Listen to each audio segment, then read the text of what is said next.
Hi everyone, welcome back to Keeping Up with the Chaldeans. We are here with Matthew DenOtter. He's running for Congress in the 11th District, and we want to introduce him to the Chaldean community so you can get out there and vote for him. Thanks for joining us, Matthew. Thank you. Why don't you tell us a little bit about yourself and why you decided to throw your hat in the ring and get in there and fight for the people? Yeah, well, I have a 6-year-old. As I was talking to you, her name's Violet. And, I just looked at the State of the Union. I've looked at the country, and I could see we were looking at $5 for a gallon of gas today. Everything is just kind of crumbling around us. And then you look at the schools with CRT, and I just was disenfranchised with everything. And I was like, I feel like if we don't get real people to start running, we're never going to have real choices. And it takes real people that want to make sacrifice. So maybe make less money to come and do public service. Sure. To actually go out there and help and be a part of the people so that you can actually represent the people is to be one of us. Yeah. And that's what I'm trying to do. So right now you're in a successful career. Yes. You are willing to sacrifice that for the people to fight for the future of our children. Yes, Yeah. 100%. And, pharmaceuticals, I've been in it for 21 years. Yep. I did real estate for 5. Okay. So I was working 2 jobs, just like a lot of people do. Just to, make a good living, you have to work more than one opportunity. Yeah, no question. And so what are some of the things that you're running on? What are some of the key reasons why you're running and what needs to change? Yeah, big time right now, we have to look at becoming manufacturing and fuel independent. So what my focus is going to be on uniting issues. What I want to do is unite us on the economy. Okay. I want to unite us on supply chain. I want to unite us on correcting inflation. Because as I told you before, it costs your listeners out there $433 a month just in inflation. Wow. I mean, it's insane. And then you times that by 12, and that number keeps on going up. And you get nothing for that. No, that's you haven't spent $1, but it costs you that much more by not spending money. Right. That's crazy. Yeah. So what is it that you want to kind of put out there for the Chaldean community to get behind you? Yes. Well, again, I'm against CRT because I think that we were just talking about that because... Let's break CRT down. Let's talk about that a little bit and share what that is with the audience and why it's so important. Yes. Well, with CRT, it's really a Marxist theory. So it divides everybody into groups. So right there, we already know that's a bad theory because it's based on division. Yep. So anything that divides us, is not for us. And what I look at is what it's doing to the children. It's really brainwashing because children learn by modeling. It's really how they look at why parenting is so important and why the role of the parents in education is essential. Yeah. Because that's what CRT really does is it pushes the parents out of that role. And it really makes the government or the school system, or I should say the school boards, the people that are in control of those, the ones that are pushing those issues onto our children, and they're actually educating them to this as their new norm. Yeah. So critical race theory, and they're disguising it as... social emotional learning. Social emotional learning. That's how it's getting passed right now. Yeah, wow. And it's horrible. And the people that you're running against are behind this. Oh, 100%. So they're for gender theory. They're for theories that, when they look at gender dysphoria, that is, dysphoria. It's in the name of it. But they want to make that as a norm, as it glorify it, to kind of like say, this is the new norm, this is what you should be to be accepted. Right. And what's happening with children, and I can hear this from the parents, I've been on the trail, is that kids are just doing this to be cool. Yeah. And I heard the other day that a 6-year-old was going to be doing the surgery. The parents were actually going to do I know. I think that's criminal, like you asked me. It is criminal. I think it is. I don't know how it's not. I'm dumbfounded every day watching things on social media and things in the news and hearing people in positions of power preach the right of a child to determine their gender. Yeah, they have no idea. Yeah. My 6-year-old, there's no way in the world she has any business telling me what is, the accepted or what she is, because she doesn't know. She learns from our good parenting. Of course. And she's in a process of development. We all are in a process of development. Yeah. And they forget that. So, and it's unfortunate that they've done things. But then you have this Leah Thomas, which, she now, or I should say he, because he really is a guy, he has a biological advantage. There is no way around that these girls that are now athletes are going to have the ability to beat these men that are actually running as women. It's not fair. It's not fair. No, it really isn't fair. So getting off that very ugly subject, but necessary to speak about and put it out in the forefront. Let's talk about the economy. Yeah, well, the economy is the big one because right now we're in a lot of trouble. Mm-hmm. I mean, we are at war with China, whether we want to admit it or not. Yeah. It's a financial war. It's not a physical war, but it's one that we're racing after COVID shut down to see what economy is going to take over as the leading economy. Hopefully America stays as the leader. We've always been the leader. Mm-hmm. That's what sets us apart in the world is that the world is dependent on us being successful. And that's what needs to continue to happen. And that's got to go through trade schooling, manufacturing independence. I'm working actually with Keith Ledbetter. Mm-hmm. He's part of ABC, and he's got 4 trade schools that are in district. What is ABC? ABC is American Builders and Contractors. Okay. That's a PAC that I got their endorsement from, which was a big endorsement from Jimmy Green out of Lansing. Okay. As well, I got TIA, which is Transportation Intermediaries Association. That's 1,900 trucking companies. So mostly the working. Yeah, I'm going for the blue-collar folks. Blue-collar folks. Yeah, the real salt of the earth. Yeah. No but the people that are actually getting affected. Okay, yeah. So people that are in Congress, they are not getting affected like we are. Right. They're not feeling that $4.33 a month. They're not feeling that $5 a gallon because they don't drive. No. We do here, especially in Detroit. I don't know. Our whole grid is set up as a wheel, so we all drive. Yeah. But it affects every one of us, and the economy has to be started by us becoming more manufacturing independent. We want to promote this district as a hub for it. Yeah. We need to address the port sizes. They did this infrastructure bill, which was done that addressed no issues. It didn't help the truckers. It didn't help the port sizes or the ports. Who was responsible for that in this area? Who was responsible for helping? It's our legislators. It's definitely Haley Stevens and Andy Levin. They're definitely responsible. Their hands are directly tied to it. They're in charge of passing these bills and reading these bills, but they didn't say, hey, we can't. When they went into committee, no one tried to amend it to help the ports. You got to remember, our ports were built in the 1930s. Yeah. I want you to picture something. Look at houses that were built in the 1930s and think of their closet sizes. Yeah. Now think of the houses today. Look at our closet sizes now. Right. And you'll really see a big difference in consumption. But we have to address that because that's why it starts there, then it goes to the rails, and it goes to the truckers. We've got 120,000 driver shortage right now, just with our truckers alone. And if we don't address that, we're in trouble. The average age of the truck driver is 55, so they're retiring out. So Andy Levin actually just made a statement on the air at WJR. He said he wanted to pass a bill, or nationalize a bill, I should say, that's out of California.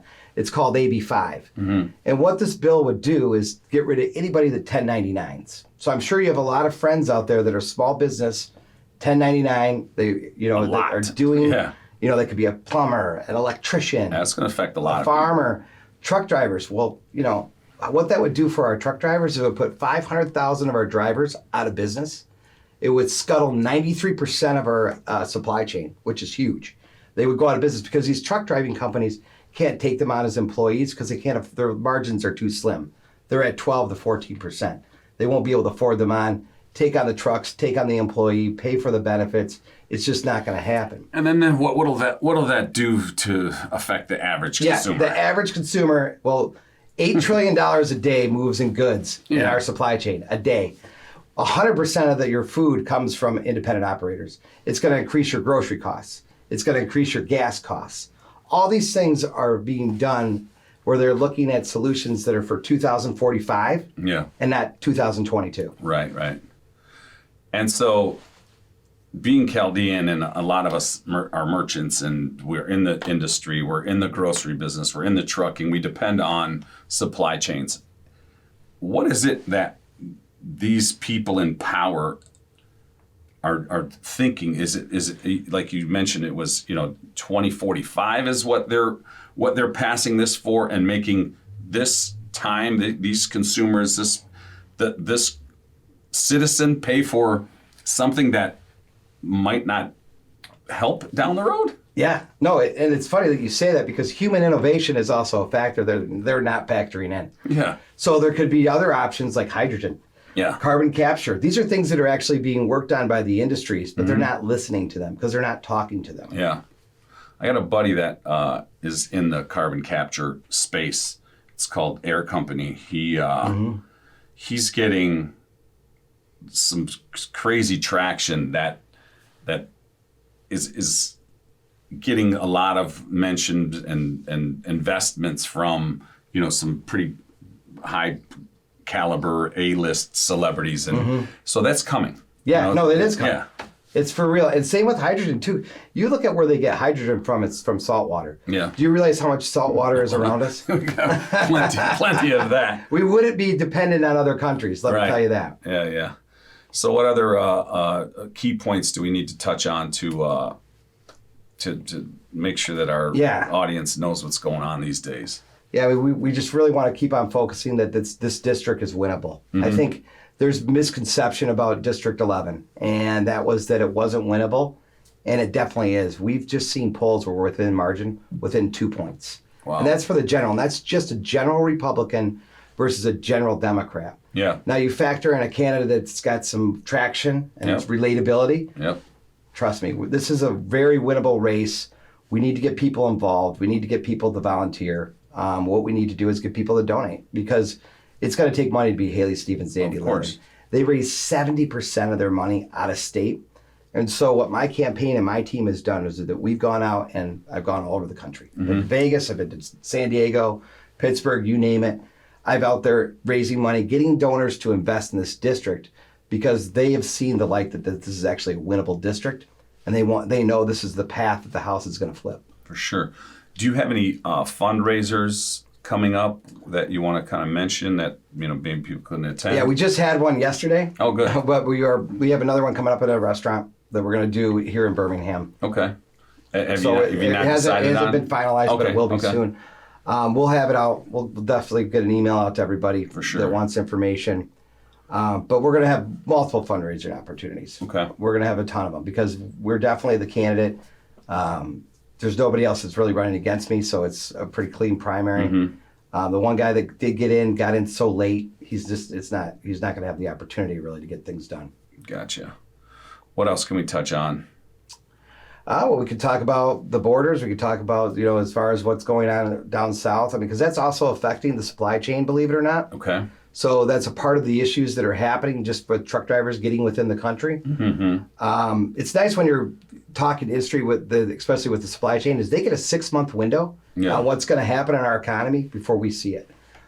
So you can kind of see what's happening in areas. Say that again? They get a 6-month future, perspective of what's going to happen in our country before we do with the economy. Just because they know where we're going to have a shortage, you just don't know it because inventory got pushed forward. Yeah. So there was a push forward with inventory. That's why people don't feel the effects of the supply chain right now as an immediate effect. It's coming. Their grocery stores aren't empty right now. Right. So, but when they are, they notice it. Yes. So that's what's coming next. Gotcha. We're going to have that. And in July, we're looking at a serious shortage with fuel. The farmers are going to actually they're going to actually have to be regulated on how much fuel consumption they have, which is going to cause a food shortage. Because diesel, right now, what the big deal with diesel, we'll go back to fuel, is that this is with the diesel refineries. Most people don't know that we're only at 14% operation. Most of the refineries shut down during COVID. They did not reopen because of the millions of dollars that it would cost them to reopen. And they looked at those long-term goals at 2045, where they're going to be non-existent. They're like, we're not going to invest the capital if there's no long-term projections. So they didn't reopen. Yeah. So now we're at 14%. That's why we're having this shortage of fuel. They're actually going to say on the East Coast, they're going to actually have to go back to when Like Carter was president, and they're actually going to have to go into how they get their fuel. It's going to be regulated.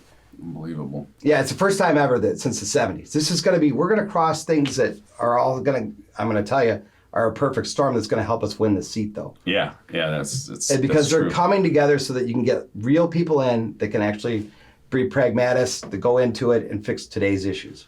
The way we got here so quick, so fast, from a booming economy to this, like to red alert time. Oh, it's crazy. But again, if it would have been a slow creeping, crawling machine, then maybe we don't notice, maybe people don't wake up, and maybe people don't get out and vote. Yeah. But now they have to get out, they have to vote, they have to make their voices heard. They have to put people like you that care about the average individual in power, so that you can not use that power, but serve. Yeah, exactly. And that's kind of funny that you point that out, because it was so fast. It became where the fuel cost went overnight, where you think about it, we were just under $2 a gallon. I could go to Kroger and spend enough money to get my gas to be 99 cents a gallon. Yeah. And I was like, that's unbelievable. Now there's no way that's going to happen.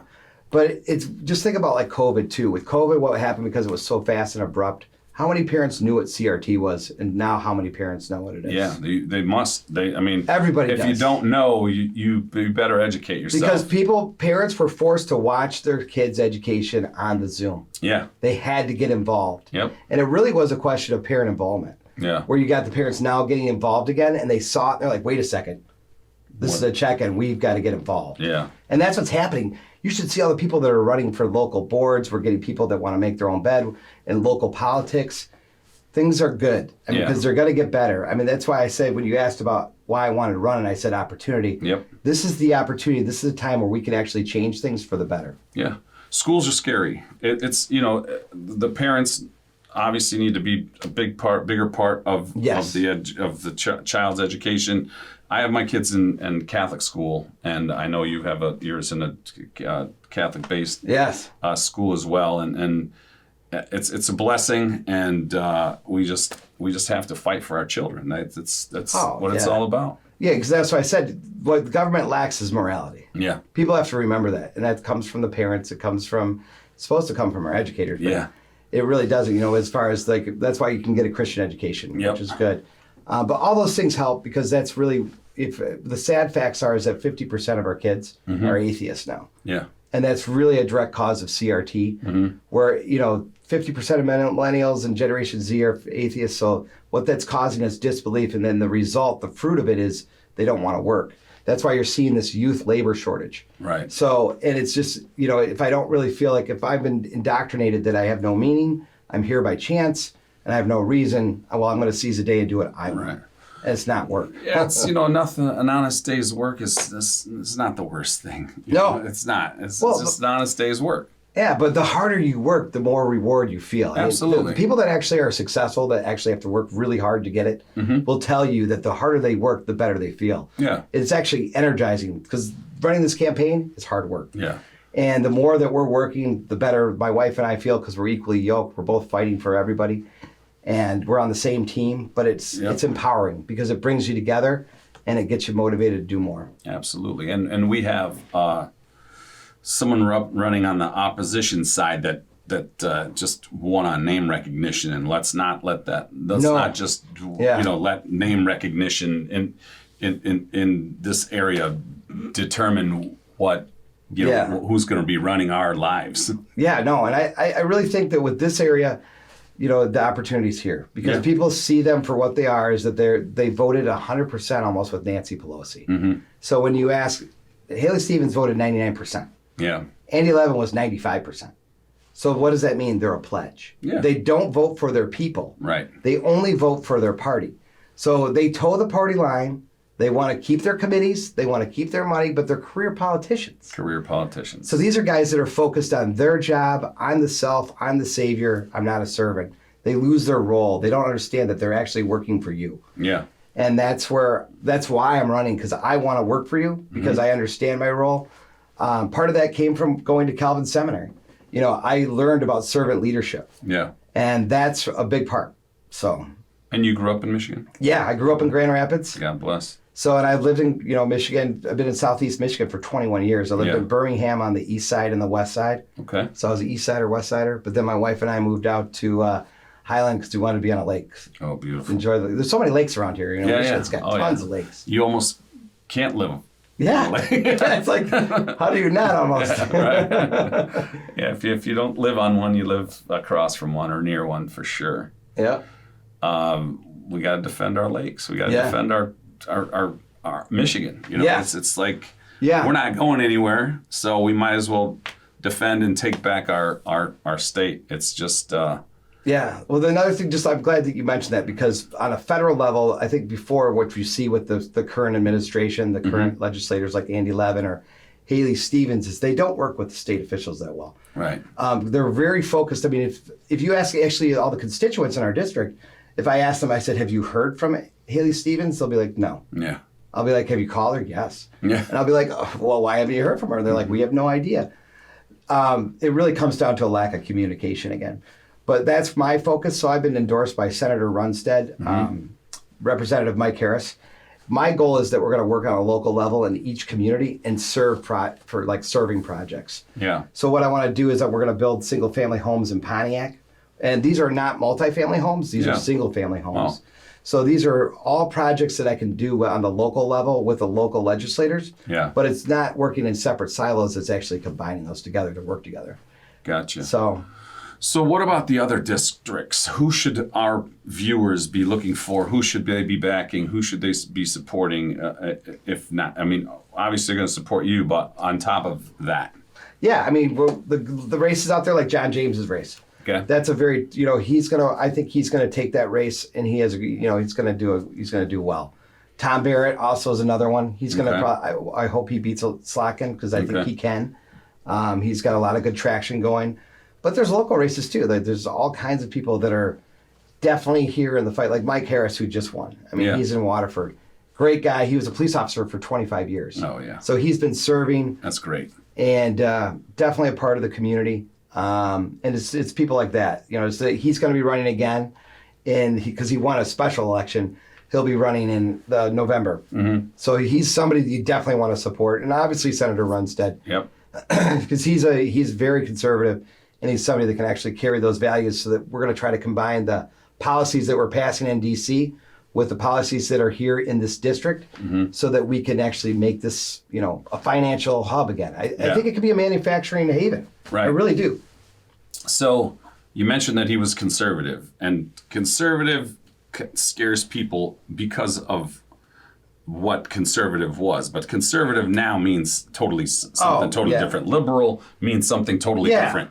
The left means something totally different. The radical left, now what we're looking at with Stevens and Levin is who's trying to get all the way as far left as they can. So kind of talk about that. Yeah. Just the lay of the terminology. Democrats, these days. the far left now has not become for the working man. Yeah. I think that's the real definition that you need to understand. Is that before back, they've always touted that, hey, I was for the working man. Yeah. But think about their policies. If I'm going to scuttle 93% of an industry, which is all blue collar workers, how am I for the working man? Yeah, it makes zero sense. Zero sense. Zero times zero times a million. And I think now that the conservatives used to be told that, hey, they're just for the rich, they're for the elites. Yeah, it's now like it's switched. I think the Republicans now are the working class. Yep. We're for middle class America. We're for the people. We want to be, that we can see we have the same family values that we think that were founded in this country. I think it's flipped. It's flipped. It was a role reversal, and now you're seeing that.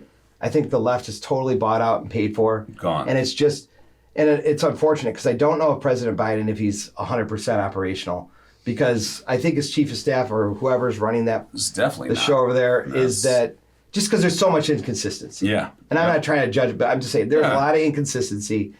And with that, I'm looking at it, I'm saying, okay, the progressives are running the camp. Yep. So it's the extremists. If you ask most people, they'll say, I'm in the middle.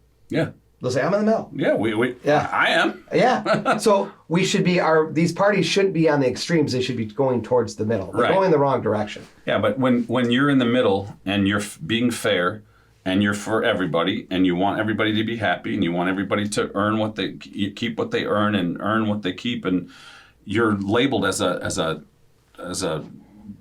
crazy Republican. It's like, what are you talking about, man?